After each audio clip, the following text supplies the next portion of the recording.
दोस्तों, आज की इस वीडियो में आप जानोगे नवरात्र के चौथे दिन की पूजा विधि के बारे में।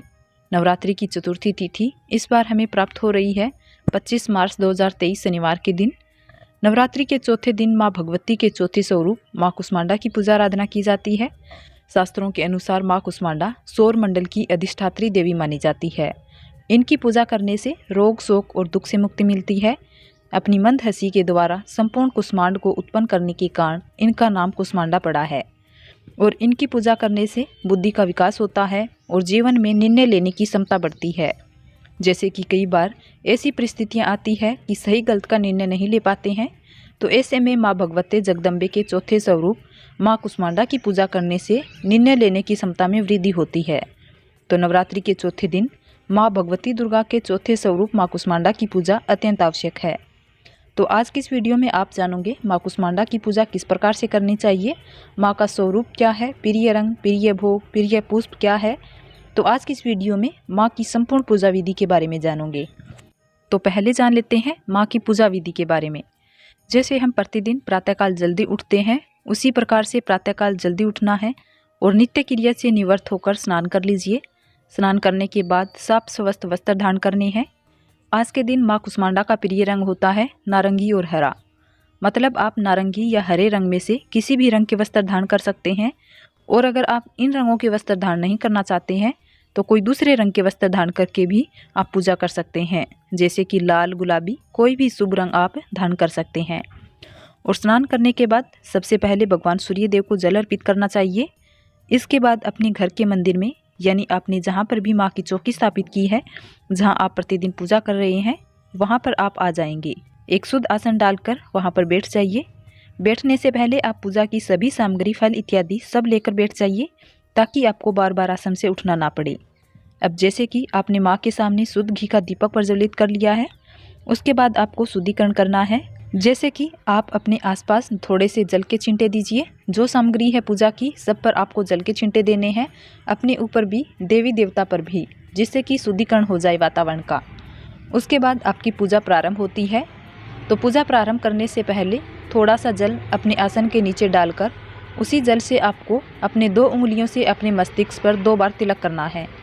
अब आपकी पूजा प्रारंभ हो जाती है। इसके बाद आप आसन पर से तब तक नहीं उठ सकते जब तक कि आपकी पूजा पूर्ण नहीं हो जाती।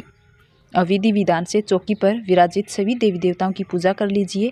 जैसे कि कलश देवता, गणेश जी, षोडश मात्रे का नवग्रह मंडल, जो भी देवी देवता है आपने चौकी पर विराजित किए हैं, या फिर घर के मंदिर में पूजा कर रहे हैं, जो भी देवी देवता हैं, तो सभी की पंचोपचार विधि से धूप, दीप, अक्षत, पुष्प, जो भी आपके पास उपलब्ध है उस सामग्री को अर्पित करके पूजा कर लीजिए। अब इसके बाद आपकी पूजा आरंभ होती है माँ भगवती दुर्गा के चौथे स्वरूप माँ कुष्मांडा की। तो अपने दाहिने हाथ में थोड़ा सा अक्षत और पुष्प ले लीजिए और माँ कुष्मांडा का ध्यान कीजिए। अब सभी देवियाँ माँ कुष्मांडा का ही स्वरूप मानी जाती है। तो माँ दुर्गा की फोटो या तस्वीर जो आपके पास है, उसी में माँ दुर्गा का ध्यान करना है। माँ कुष्मांडा का स्वरूप जान लेते हैं, जिसका आपको पूजा के समय ध्यान करना है। माँ कुष्मांडा की 8 भुजाएं हैं, इसलिए इन्हें अष्टभुजी देवी कहा जाता है। शास्त्रों के अनुसार माँ कुष्मांडा को कुमड़ी की बलि अति प्रिय है, इसलिए संस्कृत में जैसे कि कुमड़ी का नाम कुष्मांड है, इसकी वजह से ही माँ दुर्गा के इस स्वरूप को कुष्मांडा कहा गया है। तो माँ के इसी स्वरूप का आपको ध्यान करना है। और माँ कुष्मांडा का ध्यान करते समय आपको 20 मंत्रों का ध्यान करना है। माँ का 20 मंत्र क्या है? ऐं ह्रीं देव्यं नमः और दूसरा ओम कुष्मांडा देव्ये नमः। इन मंत्रों का जपते हुए माँ का ध्यान कीजिए। उसके बाद आपके हाथ में जो पुष्प और अक्षत है वो माँ के चरणों में अर्पित कर दीजिए। इसके बाद आप विधि विधान से माँ दुर्गा की चौकी स्वरूप माँ कुष्मांडा की पूजा आराधना कीजिए।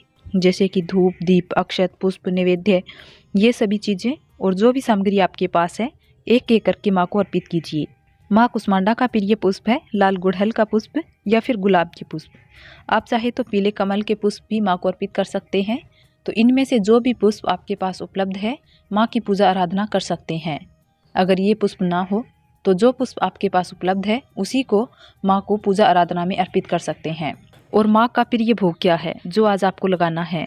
माँ कुष्मांडा का प्रिय भोग होता है मालपुए का भोग। कहा जाता है कि आज के दिन माँ को मालपुआ अर्पित करने से निर्णय क्षमता में वृद्धि होती है।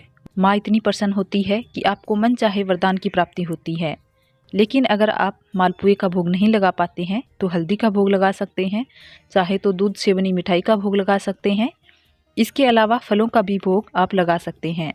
तो अपनी इच्छा अनुसार, अपने सामर्थ्य के अनुसार माँ को भोग अर्पित कीजिए।